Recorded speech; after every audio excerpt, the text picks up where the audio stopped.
So a few weeks ago, California held their primary elections, which included races for Congress, state legislature, and local offices. One of the most prominent results of the night came out of San Francisco, where voters voted to recall District Attorney Chesa Boudin.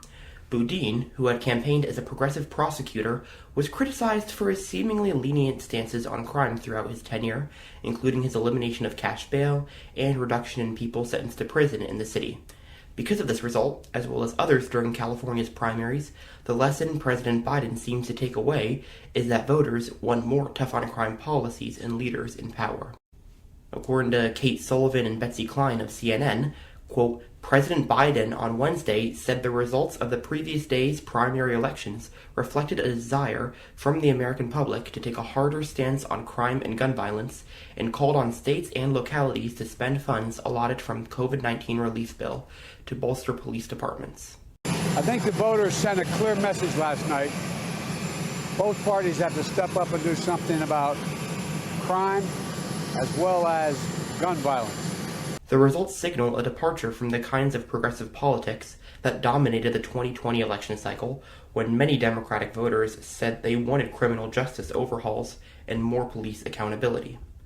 The president has long rejected progressive calls to defund the police and said in his State of the Union address earlier this year, "We should all agree the answer is not to defund the police, it's to fund the police. Fund them, fund them, fund them with resources and training." And while the results of the recall election in San Francisco may signal that voters, even in the deepest of blue cities and states, want a more tough-on-crime approach, Biden, as well as Sullivan and Klein, are ignoring the other results from the California primaries that contradict their claims. Quote, the San Francisco District Attorney recall, a well-funded campaign that began before Boudin took office in California's 12th most populous county, was never a good proxy for statewide sentiment. And although Boudin's ouster is a blow to the progressive prosecutor movement, it is not necessarily indicative of broad rejection of his policies, which are more popular than he is. And by the following week, with more mail-in ballots counted, the notion that California voters had resoundingly embraced a more carceral approach to government started to fall apart. Los Angeles County Sheriff Alex Villanueva, who oversees a law enforcement agency overrun with deputy gangs, currently has less than 32% of the vote, leaving him vulnerable in the runoff if his challengers unite behind a single candidate. Kenneth Mejia, who ran billboards illustrating how little Los Angeles spends on combating homelessness compared to policing, is 16 percentage points ahead of veteran politician Paul Koretz in the city controller race, and a slate of public defenders and a civil rights lawyer running for judgeships are on track to make it to the November runoff. In Contra Costa County, about 40 miles east of San Francisco, voters re-elected District Attorney Diana Becton, who is part of a progressive prosecutor alliance with Boudin. Becton, the county's first prosecutor to bring felony charges against a law enforcement officer for an on-duty shooting, won her primary outright by receiving more than 50% of the votes, staving off a challenge from a colleague backed by law enforcement unions. In Alameda County, home to Oakland, voters ousted Sheriff Gregory Ahern, who oversaw the county's deadly jail, cooperated with ICE on deportations, and platformed the Oath Keepers, a far-right militia. Ahern lost to Yesenia Sanchez, a sheriff's commander who has called for alternatives to jail for people with mental illness and reducing the use of solitary confinement. These examples go to show how Biden and the media are ignoring the victories from more reformist candidates in order to manufacture consent in favor of their tough-on-crime agenda. As for the reasons Boudin lost, that's an entirely separate conversation that's not particularly relevant to the main topic here, so I'll leave a link in the description below to an article written by Fordham Law professor John Pfaff that goes into great detail about the specifics of the race as well as the overall movement to elect progressive prosecutors. The main thing I want to focus on in this video is Biden's statement that we need to increase police budgets in order to reduce violent crime. Not only is he basing the supposed need for this off of a false assumption that California voters rejected, quote, soft-on-crime candidates, but even if this premise was true, the idea that more police funding would lead to less crime has not borne out in practice. In 2020, the Washington Post tracked changes in the rate of violent crime since 1960 compared to changes in how much states and localities allocate towards police per individual. Among their findings, they say that there is no correlation between increased police budgets and a decreased violent crime rate. quote, "If we look at how spending has changed relative to crime in each year since 1960, comparing spending in 2018 dollars per person to crime rates, we see that there is no correlation between the two. More spending in a year hasn't significantly correlated to less crime or to more crime.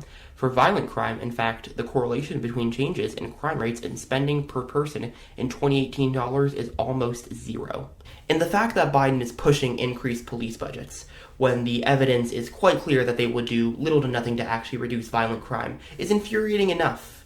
But it's another level of infuriating when he's not addressing the issues that would go much further in lowering crime rates. In 2018, a University of Illinois researcher named Jacob Volger found that states which have expanded Medicaid under the Affordable Care Act have seen rates drop annually. Meanwhile, Biden does not support policies like Medicare for All and hasn't even lifted a finger to fight even for the public option that he promised on the campaign trail in 2020. Furthermore, as federal waivers for school meals, which were implemented as a result of COVID, are about to expire in less than a week, putting 10 million children at risk of hunger. Even before the pandemic, 3/4 of school districts had had school meal debt. Researchers for UT Austin have found that children who are forced to go hungry are more likely to turn to violence later in life. Yet Biden and Congress are not doing anything to extend the waivers, other than maybe extending it by a massive 3 months. Furthermore, the lack of investment in eliminating homelessness in America has been a major contributor to violent crime, and Biden's calls for states to increase their police budgets will likely only worsen the problem. I analyzed how much each state, as well as Washington, D.C., spends on policing as a percentage of their overall budget, and the percentage of people in each state who are homeless. What I found was that there is a positive relationship between spending on policing and the percent of the population that is homeless.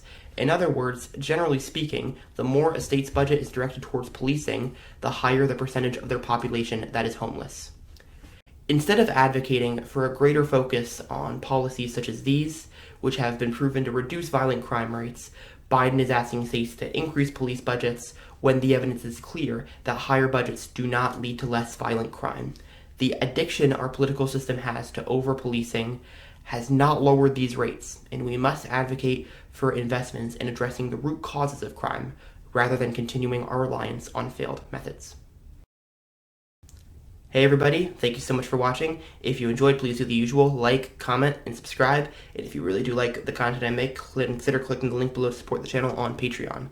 And I know I kind of only scratched the surface with this kind of stuff, but if you want to check out more into why we shouldn't increase police budgets, in fact, maybe you can go a little bit further and abolish them, which is not really an issue that I am exactly on board with, but I think that this video right over here from A Useless Tree really actually does go into detail about how we do need alternatives to policing, at the very least. So, thank you so much again for watching. I'll see everybody soon. Peace out.